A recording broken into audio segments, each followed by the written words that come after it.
I was just thinking about Amazon. You were bringing up those reviews.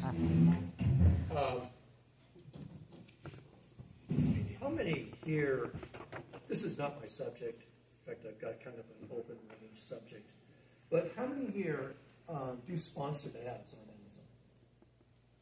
Amazon? No, not Amazon, Facebook. One person, two persons? Robert, could you speak up a little bit? Yeah, how many do sponsored ads for your books on Amazon? I was thinking about it. Okay. We're talking about really dirt cheap. We're talking about a skill set needed, but it can be done very easily and very cheaply. The problem is with Amazon is that every year, 500,000 new authors print something on KDP. They have an inventory right now of about 9 million. So, there you are, a drop in the ocean, and the only way people run across your stuff is if you're going to get someone on Amazon, they're going to say, I want a book, I want a certain type of book, and they're going to start typing in keywords about the type of book they're looking for. So you already have a buyer that's looking for a book. And once you get your keywords done, then you'll get a bunch of suggestions, which people won't go past pretty much the first page. So you're going to see 5 or 6 books right away that those keywords represent. And at the top of that is a sponsored book. And that's where your book is. And in order to really take advantage of that, you need to learn about keywords and advertising. Now, what's nice about the advertising is that you don't get charged anything unless people go and see your book. As soon as they click, they're going to go to your book. And then you're going to get charged something. And how much you get charged is totally up to you. You can get charged 10 cents, you can get charged 50 cents, whatever the case may be. I've got mine up to about 65 cents. That's where you want to kind of sit. It's costing me about maybe $15 a month, $10 a month. And so I get an invoice that tells me how many people click through. And these are so many people that are coming, and they're now looking at my book. The second thing you want to have happening when that happens is there's an option there that says, look inside. Look inside. Now, you want to make sure that your first 5 pages are kick-ass because you're competing with 9 million people. And you're also competing with seasoned readers, people that aren't just reading for the first time. They've already read probably a whole bunch of books. So they already have an idea of what they're looking for in content as well as artistic production and presentation. The whole idea of having books, this is not what I was going to talk about, but we'll just let it roll right now. The main thing, the reason books came out in the first place around the 1900s, late 1800s, was for entertainment. There was nothing else going on. No internet, no TV, no radio. Barely automobiles were just kind of like a dream. And so people read a lot. And that's still true today. Because the people that you're going to be selling to really are people who really enjoy reading because they can get entertainment in all these other places now. And so your book has to be a little bit different than it was back then. An interesting thing I found, many of you have heard of Charles Dickens and The Christmas Story. with Scrooge and all of that. Prior to him publishing that book, Christmas was a day like Lincoln's birthday. It was like people kind of went, yeah. Some people celebrated it. It was just sort of a second or third hand holiday that people barely really got into at all. Wasn't until he published his book that introduced the Christmas tree, the Christmas spirit, a sense of repentance. It wasn't until that book came out that in England that Christmas became a big deal.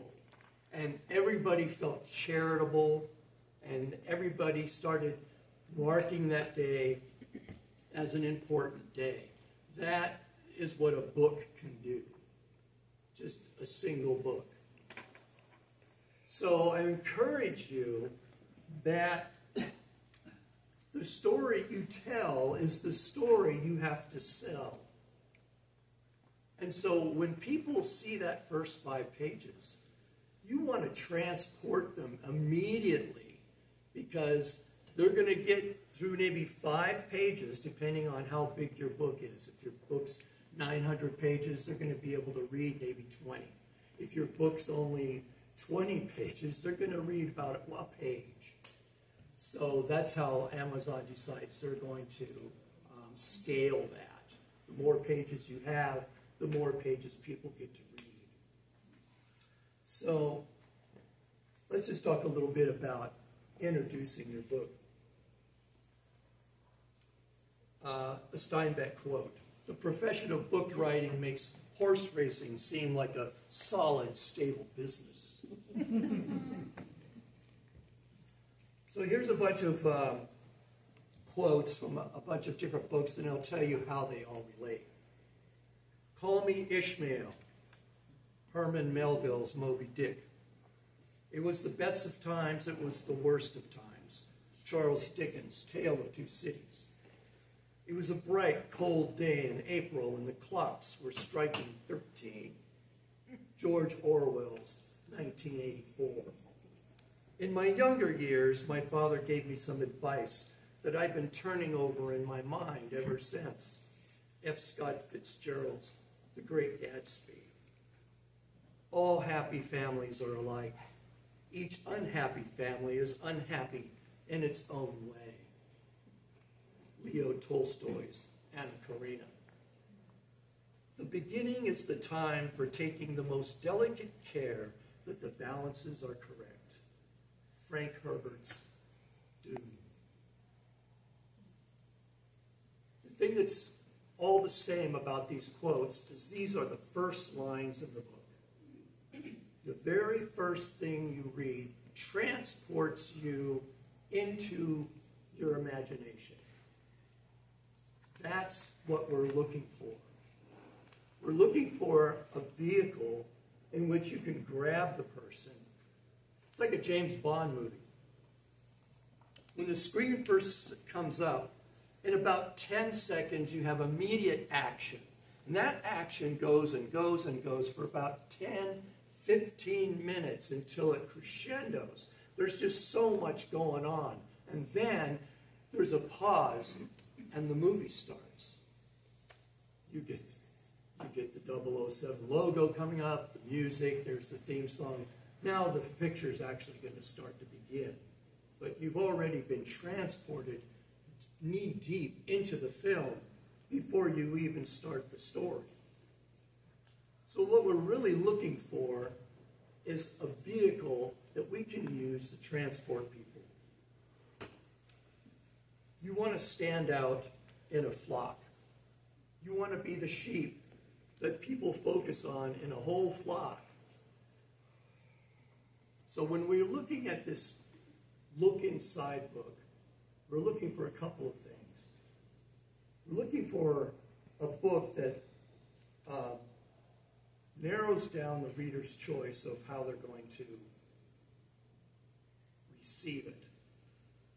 And so we had an experience, my wife and I, who's passed away, but we spent 20 years writing a book. We spent 10 years writing it, And we got to one volume, and it was about almost 500 pages. And she and I thought, okay, we're pretty much done. And then what happened really was there had to be a volume 2. And this all takes place in 1968, the book does.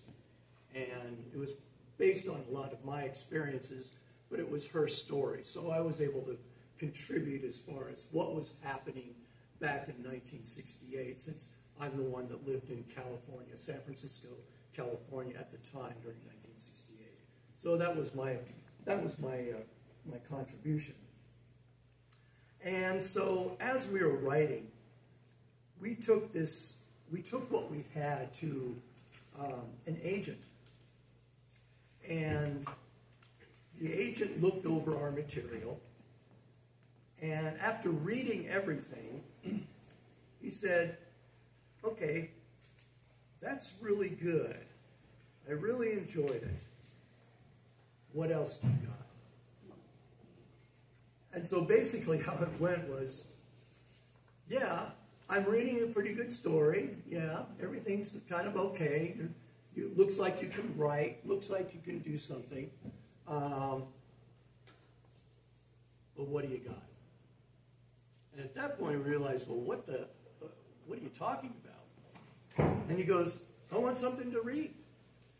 And so the night before we went to see this guy, I wrote a scenario that had, really it was an offshoot of the story. We didn't know if it was going to be incorporated or not, but it was something that I just came up with.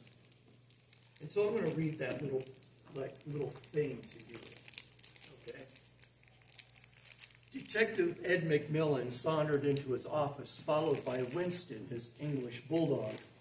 On his desk was a well-seasoned manila envelope. He took a letter opener from a chipped mug, holding assorted pens, pencils, and a magnifying glass, and picked up the package. Inside was a small, blood-soaked bundle with a fetor of decay. Flinging it onto his desk, a pallid finger encircled by a gaudy diamond ring fell out.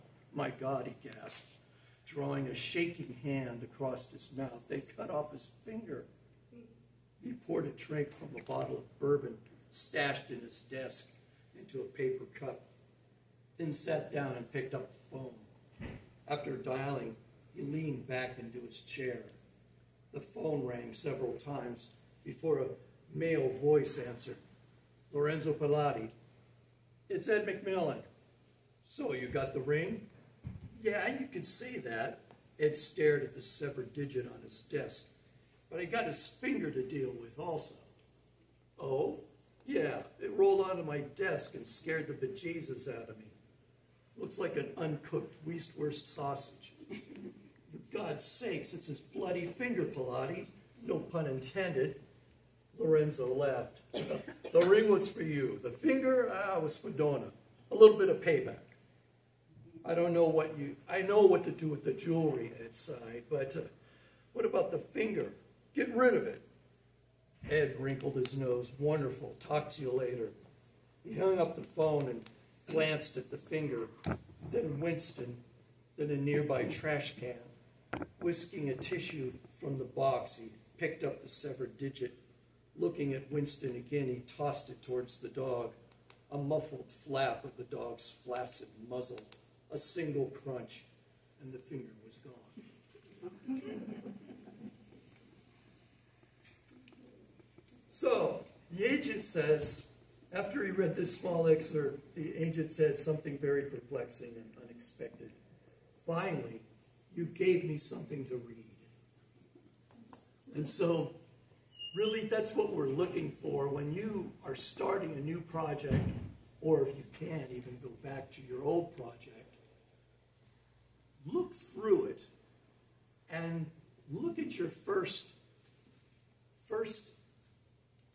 10 pages. Your first 10 pages are probably the most important. In any kind of a book scale that you're writing, you want to look at a project as in 3 acts. You want to look at the first 25% of your book as introducing the place, the characters, and the potential conflict, all within the first 25% of the book. The other 50% of the book is all conflict. Everything that's happening to indulge your character's time, energy, space, all of that. And the last 25% goes into resolution. So now you have a 3-act book. But what people can see is right off the front, they're being transported into another time and space, just on your introduction alone. I'm not sure how many of you may or may not be familiar with Show Don't Tell. How many are familiar with it? How many practice it? How many know how to practice it? Okay. This is probably one of the biggest things that readers notice right off the bat. They know when they're traveling through all this writing that is all exposition. In case you don't know what exposition is if you've seen a movie, and how many have seen Lord of the Rings, Fellowship of the Rings? Okay, so a big battle scene in the beginning. All these people are fighting, and on top of it is a narration. Do we call that? That's exposition. In other words, you're telling the audience what's happening. They're not there. They don't have anything vested in it at all. They're just standing there while you go on and on and on and on and on. And many, many, many, many books are like that, where the authors are telling the reader what's going on. The reader now never indulges their imagination into your book because you're busy telling them what's happening. They're not experiencing anything. And that's why show, don't tell is important. In fact, if you had a note, you're taking notes. Show, don't tell, whole book written on it. And it is by, I forgot the author's name,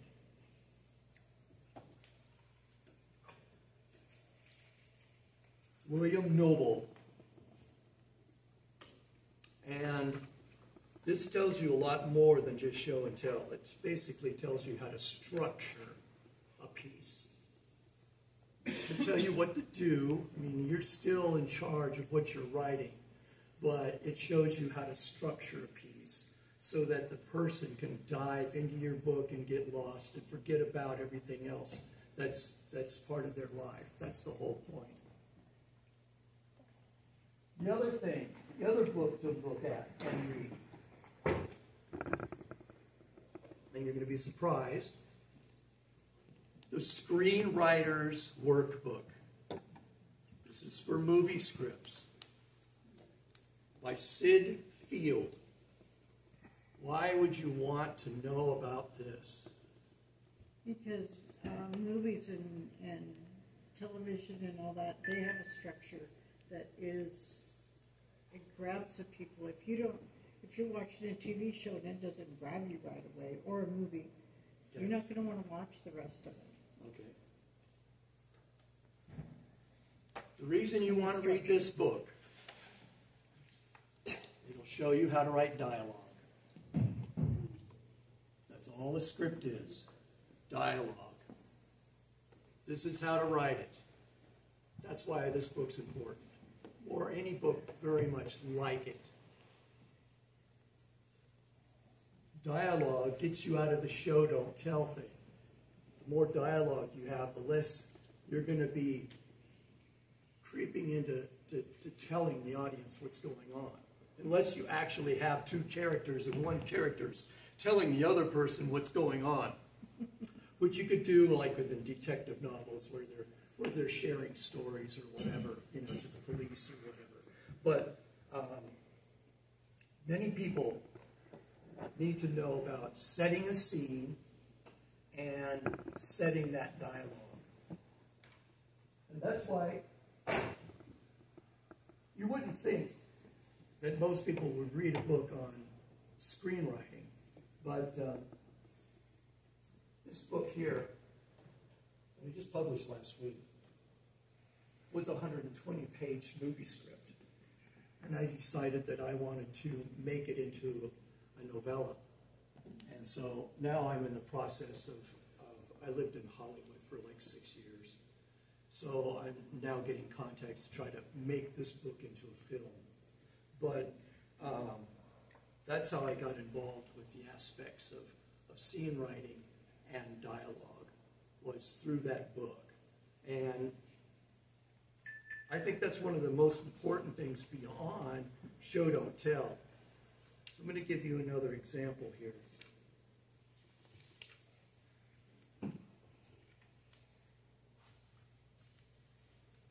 This is setting a scene and having realistic fiction.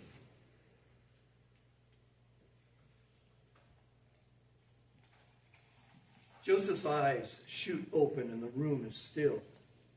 An outline of a moringa tree outside dances gold light and shadow on the wall. The fragrant breeze from its flowers by the windows wafts through the room. As if out of nowhere, a bluish gray and black plover bird alights on the windowsill and looks about the room, then hops down to the floor and walks about without fear. Noticing a small spider climbing up the wall, it tilts its head and delicately plucks it off, then flies up to the sill again, looking at Joseph sideways as if unclear of his intention, then turns and flies away. Joseph sighs and gently puts his hand on Mary's shoulder next to him and wakes her from sleep. She turns over while stretching to gaze upon his face. Looking at her, he smiles. It's time to go home. When can we leave? Mary says. As soon as you'd like, or as soon as we can. It will be different traveling with a 4-year-old. Yes, but he's going on 5. He's almost a man. Joseph gives a wistful smile. Sounds like he's quiet this morning, she says. Let's not wake him. It's peaceful right now. She smiles back. I'm ready to go home. What can I do? Just stay in love with me forever. Forever it will be then. He softly kisses her, and they fall back to sleep in a deep embrace. So those we've married an entire atmosphere that whole thing about what he sees just waking up is just setting atmosphere. It's not really moving the story along per se. It's not really energizing the story as much as it is sinking the reader into the atmosphere in which this dialogue now becomes poignant and different. And that's what we're really looking for in so many things. And that's part of showing and not telling. And also, just to give you an idea of, I'm only getting about 5 more minutes, but I'm not tooting my own horn. Beep, beep. But it was something that I ran into that I was very surprised about. Okay, so this is one of the reviews from Reader's Favorite. Winfield focuses on the quirks of the central characters without any judgment or commentary. Yet this showing, not telling approach gives us great insight into their past trauma. I recommend Eye of the Beholder to those who appreciate realistic fiction. Now here's what struck me. That person noticed that I was showing, not telling. That's what really amazed me, I thought, because I'm doing something that I'm hoping will be fairly transparent. That's just the way you do it.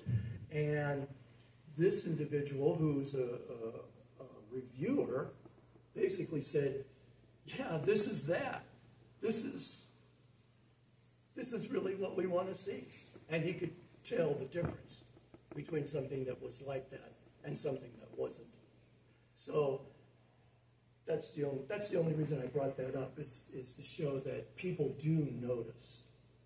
And so I just encourage all of you to reapproach your work. It's one thing to write a good yarn.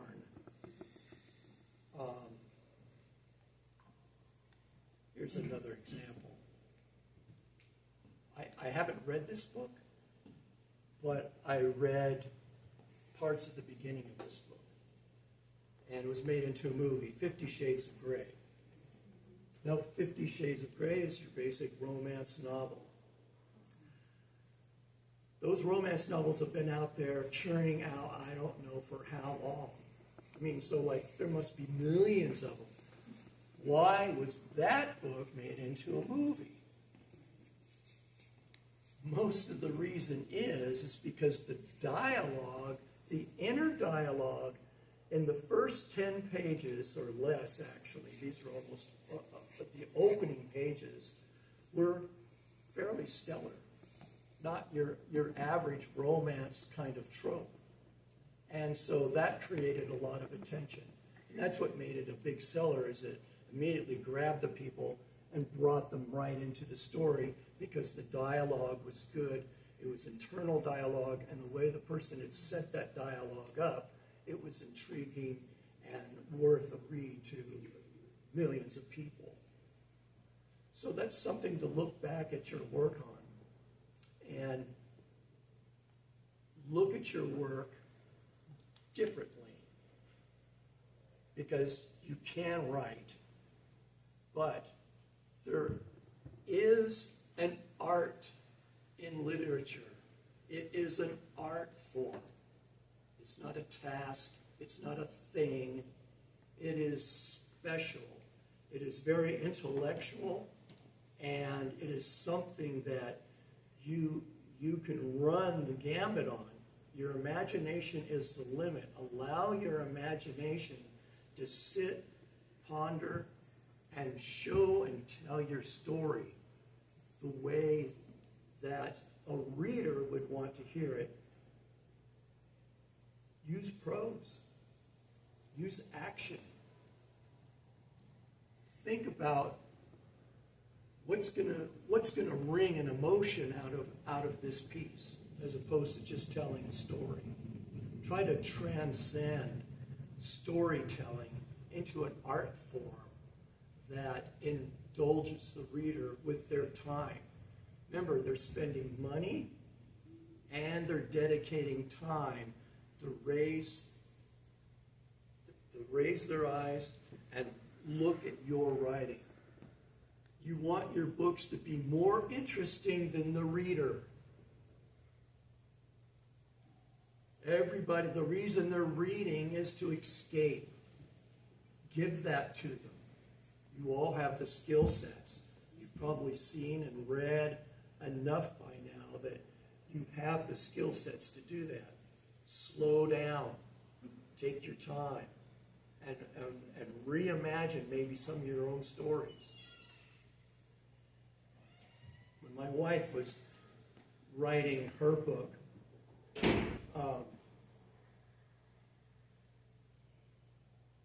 I was her editor, and I started writing and editing because of her book. And she wrote a great story, but it was written like a journal. This happens, so-and-so comes in, so-and-so says this, then this happens, then they go over here, those people say something, and that's kind of how it went. I mean, you're reading it, you're going, okay, yeah, but I would read it and go, I'm not feeling it. I go, it's a good story, I understand what you're saying, but I'm not feeling it. And so that's when she got me involved in it. And so at that point, we started working together. And that's when we started talking to this agent. And he basically concurred the same thing, that she could write, and the story was good, but at some point there has to be something. There has to be something in that story. That's why all those quotes, that's why you still hear about Hemingway. That's why you still hear about Frank Herbert. That's why they're still making a movie, Dune, about a book that was written decades ago, because it still holds up. And his object was to start using words that people hadn't heard before. That was one of his inspirations, is at his time when he was writing, Frank Herbert, there wasn't very many books out there that used $20 words. So that was his goal, and so he used Dune, sort of like Tolkien used The Lord of the Rings. Tolkien had a major disadvantage in the way he wrote, since there was no computers. All they had was pen and ink. Tolkien wrote in a linear fashion, which really screwed him up, because you're writing all this stuff down on paper, and you're just going along, and you're writing, and you're thinking. You don't know. He doesn't know what's happening. He's just writing and go, oh, and then this happens. Oh, okay, and then this happens. And then he gets down here to some character, and he's going, I got to pay this guy off. I'm totally lost in the woods. So then he'd have to fix it. And then he'd have to go all the way back to the beginning and rewrite everything up to that point. And The Lord of the Rings was written probably 10, 15 times from start to finish, because every time he screwed up his characters, he had to start all over again. So I don't know how big of books you guys write. I don't know what the average is, but just take your time and use your emotional cachet to bring something to life where a reader can invest their time and energy.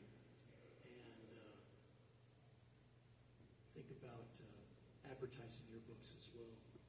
If there's any information you want about the advertisements, let me know. I can answer some of those questions. I have to do that with this book here. I have to start doing that. Have you noticed a percentage of how many people look at your book to how many sales you make? Yeah, you get charts. They provide all that information for you. Once you sign up and start working it, you can go in and you do it in 2 different campaigns. This is what I found anyway. You can do this with I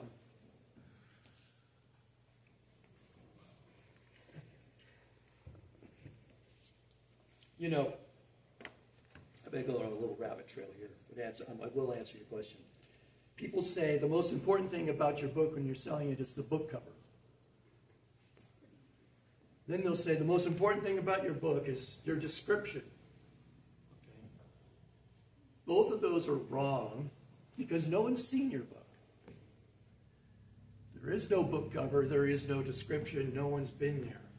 So what's important is your keywords. Worry about your book cover and your description after the fact, because now someone's there looking at it. But prior to that, there's no one looking at that wonderful book cover you got. It doesn't exist. It's in the mountain of needles, it's in a haystack full of needles. But anyway, 2 categories. One is straight keywords, where you go in and you can find out what the biggest selling book is in your genre.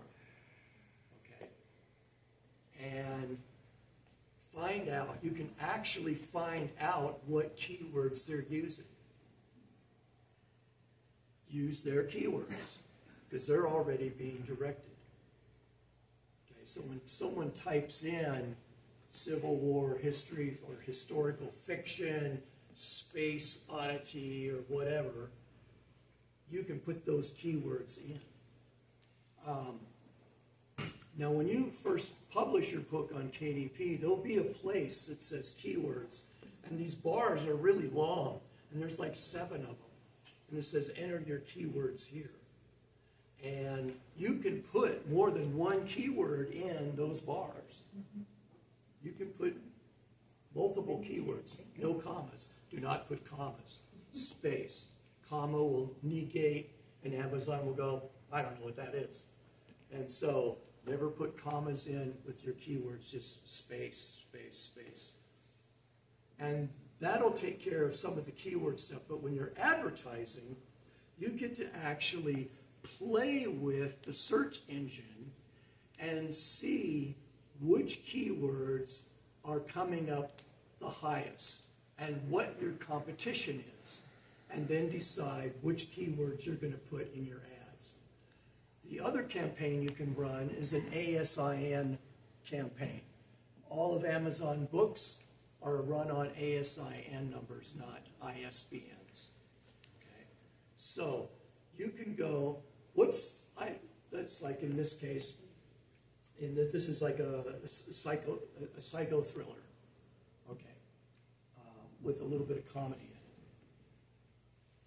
I can find out who has the best-selling psycho thriller book, who has a second, who has a third, and all that.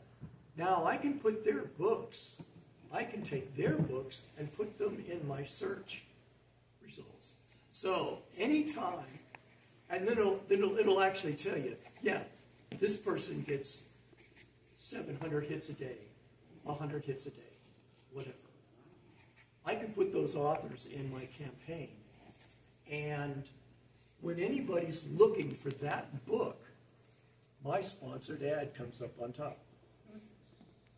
So you basically can piggyback off of best-selling authors in your genre. So you're saying that you can write their names and your keywords? Yeah, not only that, but their ASIN. Okay,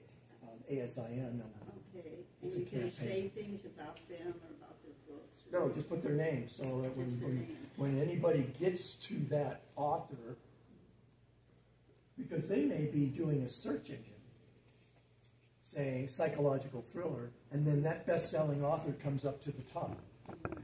They click that best-selling author, and then right below it are suggestions, and there's your book.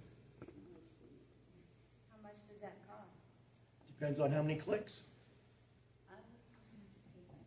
See, so you don't have to pay anything unless someone's interested. How did you decide on 65 cents? Well, I did research and found out, like, see, you're competing with people. Okay, everybody's out there. If I say, we'll just put in 10 cents, someone goes, well, I'll give you 25 cents. They're going to go, okay, 25 cents, put yours up there.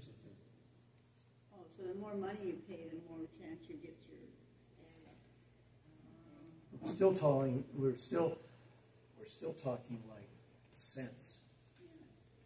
And so, even though you may have to pay for that, at least you know someone saw your book.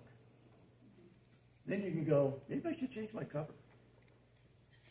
Maybe I should change my description. Because people are seeing it, but they're not buying it. So what's wrong? Okay, well, there's only 3 things: crappy description, crappy book cover, or look inside and you've read your first chapter and kind of going, eh.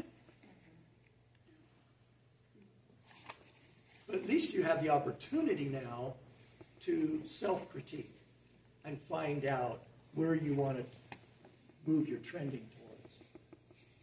And it's all up to you. I mean, you're in total control of the machine, so you can use it as a learning experience as well as being able to make changes on the fly. And you can just like, okay, I don't want to mess with this for a while, just go pause, and the whole campaign is pause. And you come back and go, and you can go in there, okay, I'm going to change this, I'm going to change this, and then come back and go, okay, continue the campaign. So, now there's software out there, KDP Rocket, $200, but it'll walk you through the entire process and actually will interface with Amazon to help you with your keywords setup in the beginning, as well as your advertising efforts. Another piece of software, Atticus, about $200. But Atticus is an online thing where you can write your entire book, has spell checking, everything. And when you're done, you can create your PDFs right off of it. And at the very same time, it'll make an ebook for you. So now all you have to do is pull down an ebook file and that's ready to go as well. So those are two tools. I don't use Atticus. I hard code my own ebooks. I do all the coding myself because I'm particular. I don't aggregate it. And I format all my books in Adobe InDesign. So I have templates that I use, and I'll go in and create an entire book. There's also ways that you need to make your book in a format style that doesn't look homemade. There are rules, and there are certain artifacts that you'll see in books that you can tell are not professional, and you want to avoid that. Like orphans, I call them orphans. Nothing I hate more than having the start of a paragraph, 2 lines on the bottom of a page, and then continue on the right-hand page. It's like, no, adjust it. Make sure that you're starting a new paragraph on the top of the page. Stuff like that. Where to put your numbers. Does the chapter start on the left or the right-hand side of the page? Is it fiction or nonfiction? Makes a big difference. Also, a book, Chicago Book of Style, English style, Chicago Book of Style. That's a big must-have if you're writing. It tells you everything English. It'll answer every single question about English. It's about that thick. It's about 65 bucks. You can subscribe to that online and then it's searchable. Yeah. That's Yeah. So, any questions? Well, I don't have a question, but I do have just something to add about keywords.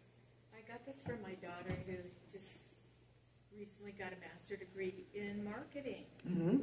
She's not marketing books, but she knows that the order of the keywords is very important. Right. That's something you didn't quite mention, but I don't know how you figure that out.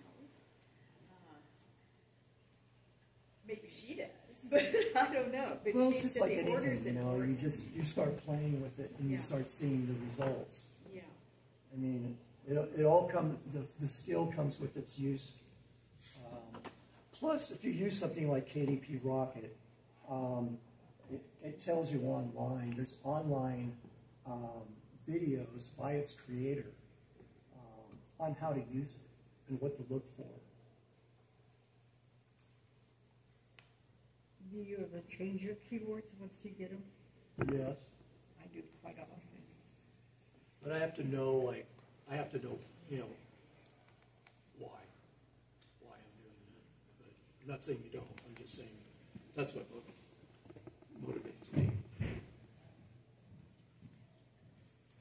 I try to do it's somewhat trial and error, but if things aren't working, I will change some of my keywords and Right. see if that affects it.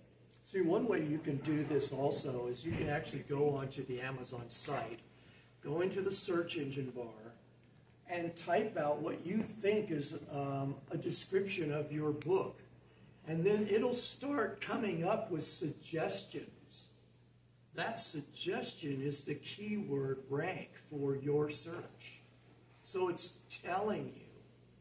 So while you're searching, you can change in the search bar what you're looking for, and the keyword search for what you're typing in will fill in automatically. Sometimes it actually drops down a menu and you have all these choices. But that's how it starts giving up its own process of showing you what the keywords are in your particular search. So if you, depending on what your book is about, what the main theme is, that's how it starts, basically.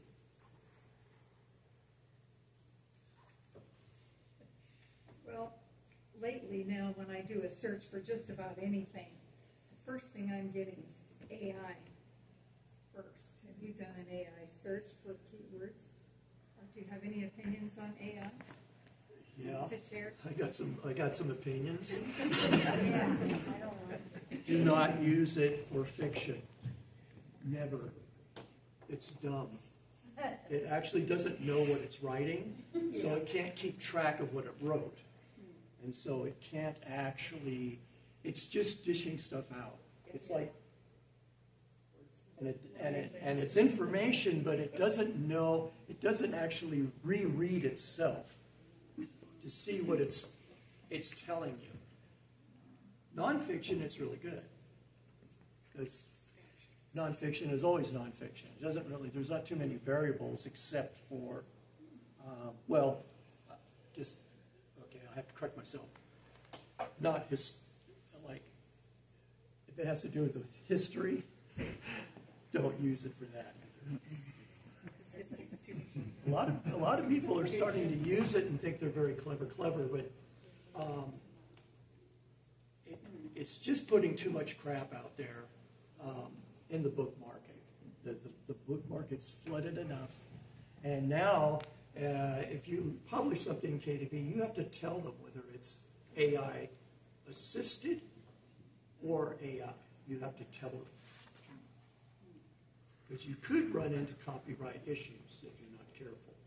Because after all, it's not making up its own information. It's rearranging information that's already there.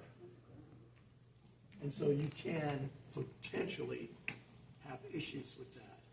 But, what was that? I've seen a couple of, the copyright disclaimers that you have in the early part of your book. I've seen recently wording that says no part of this may be used for AI exclusion in the copyright. Yeah, good luck with that. No, every single book's going to be copied, whether you like it or not. That's just the way it goes. I mean, I think I've got something kind of foolish in the beginning of mine. The big thing before AI was OCR. Okay. No part of this publication may be copied, reproduced, stored in a retrieval system, or transmitted in any form by any means electronic, OCR, photocopy, recording, digitizing for search engines, AI data storage, or archiving without the prior written permission of the publisher. That's the best you can do. But I do add on, I made my own sticker. It's a little picture, a little icon. It says human made. So just to let people know that mine's not an AI book. Would you like to try something? Try something. Read the first page of this, my first ghost book. Read it out loud and then tell us whether you think that's attractive to start some communication. I know it's a little heavy. How many pages you got here? 388. Okay, before I do this, that reminds me, watch your word counts. Watch your word counts. Okay? I didn't know that If before. you go over 90,000 words, it's not worth it. Why? Same reason a publisher will tell you it's not worth it unless you're heavily established. If you're Tolkien, no problem. If you're going to do Game of Thrones, no problem. You go up to 1,000 pages. But what happens is the paper costs you more than you can sell the book for. You start, once the thicker your book gets, the smaller your profit. Because Amazon's going to charge you by the page, not by the word. So I'm not saying anything about that. That was the first in that series. I couldn't seem to find an end to it. You want me to read it aloud? It might help if everybody understands what you're talking about. Let me ask you a question as I read the very first letter. Is this a narration? Narration. No. The first thing I read is I.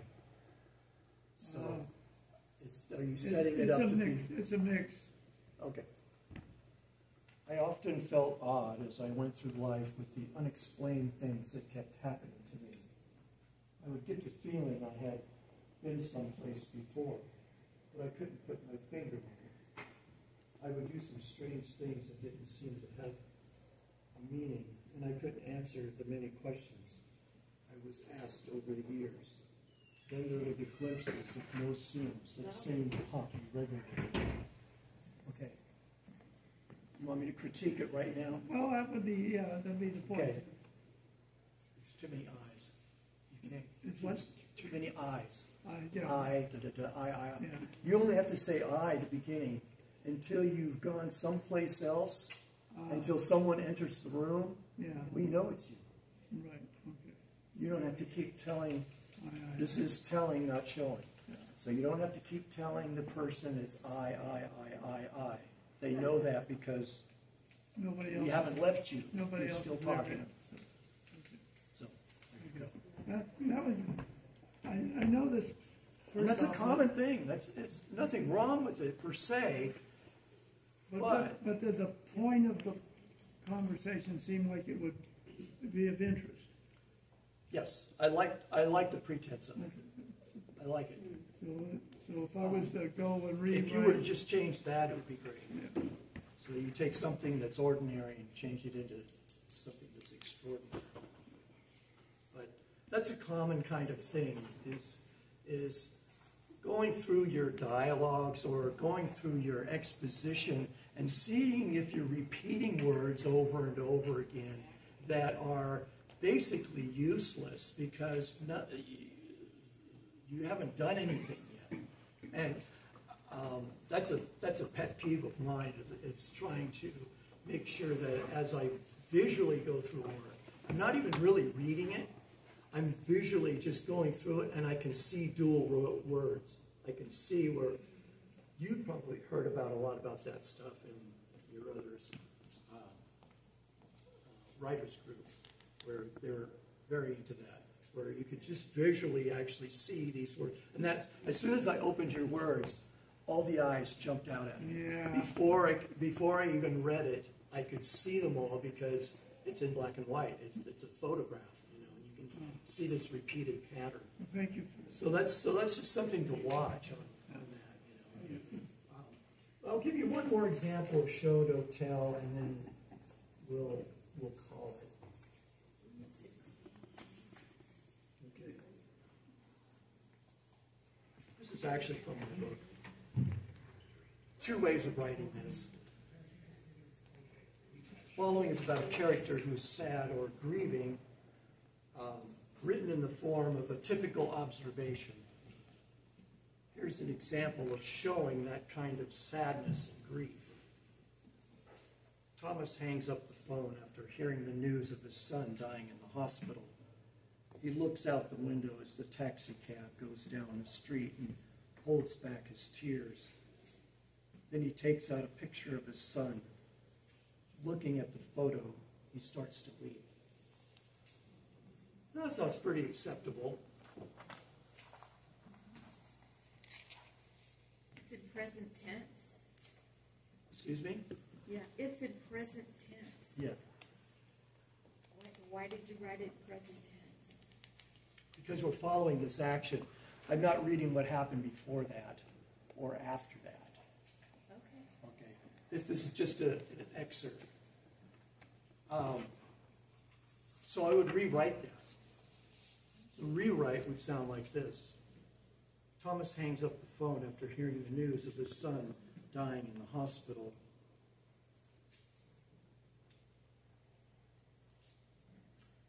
Most of the things that you write should be in the present tense, unless you're a ghost, or unless you're a prescient, unless you're seeing something into the future, because the reader is in the present tense.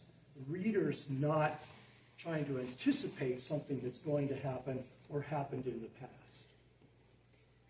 That's how I see it. Okay, so Thomas hangs up the phone after hearing the news of his son dying in the hospital. The cab speeds along, and Thomas looks out the window with tear-dimmed eyes. The scenery flashes by as if looking through a glass of murky water. Taking a deep breath, he pulls his son's picture from the coat pocket. Looking at the photo, he silently closes his eyes to darkness. I just want to say I do write in the present tense, but then I go and switch it to the past tense because it actually does read better in the past. As long as it's not in the same paragraph. Oh no, I change it all of them. That's fine. Changing it My is fine. kid book is in the present tense But because that's where they live. Yeah. But, Yeah, you can change your but tense. Just the don't. past tense is easier, and as soon as something happens, it's in the past. So the Well, past sure, you're tense going to have doesn't stuff in your. bother you. You're going to have something in the story that has something Yeah. to do with Less the past. S's and more EDs. But if it's in the past, it has to be through a narration because otherwise, who knows about the past Said. except the people that were already there Said. and telling about it. You can't. You have to watch being a specter in your own book where you're telling stuff that happened in the past, and your characters aren't aware that is that what we're talking about? That's basically. So you just have to watch that, but don't change your tense in the middle of a paragraph. Make sure that you're delineating.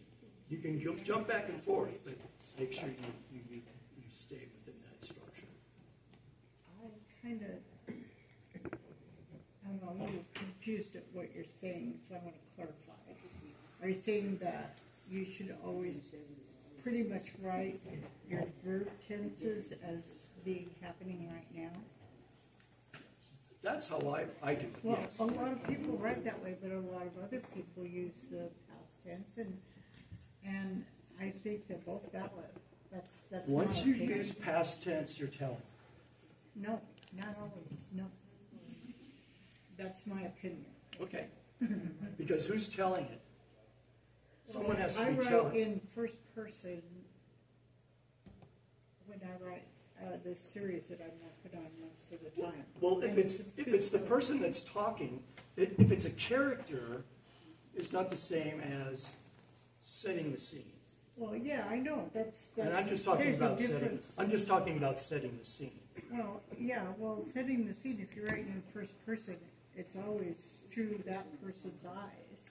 And they're telling, yes, they're telling the story, but Right. still, there's a lot of action in that style too. Right. You know what I'm talking about, right? Anything else? Yeah. Yeah, along this line, I learned about, writing in preference to present tense in this context. That if you're writing in present tense, that's active. If you're writing past tense, that's passive. Activity is more attractive than passiveness in reading the story. Right. And that's all fine. Just don't change in the middle of a paragraph. That's all I'm saying. It's just like make sure you stay within the realm of where you're at within that paragraph structure. If you change the paragraph, then you can go to another tense, do whatever you want to do.